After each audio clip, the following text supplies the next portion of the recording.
பரிகாரத்தை கண்டிப்பாக செய்யுங்கள். மார்ச் 3ஆம் தேதி மதியம் 3:20 இந்த கிரகணம் தொடங்கி இரவு 6:47 மேல் இருக்கும்.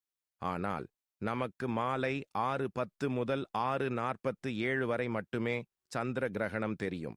இந்த கிரகண நேரத்தில் அனைவரும் கவனமாக இருக்க வேண்டும். இல்லையெனில் ஜாதகத்தில் தோஷம் ஏற்படும். இந்த கிரகணம் நம் நாட்டில் தெரிவதால் தோஷங்கள் இருக்கும். அதனால்தான் கிரகணத்தின் போது அனைவரும் சில விதிகளை பின்பற்ற வேண்டும்.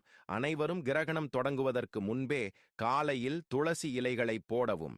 இல்லையெனில் உணவு அசுத்தமாகிவிடும். கிரகணத்தின் போது பூஜை அறையை மூட வேண்டும். ஏனென்றால் இன்று கோவில்கள் மூடப்பட்டிருக்கும்.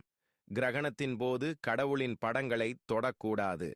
அதேபோல் கிரகணம் முடிந்த பிறகு அனைவரும் கண்டிப்பாக தலைக்கு குளிக்க வேண்டும். அதேபோல் வீட்டை சுத்தம் செய்ய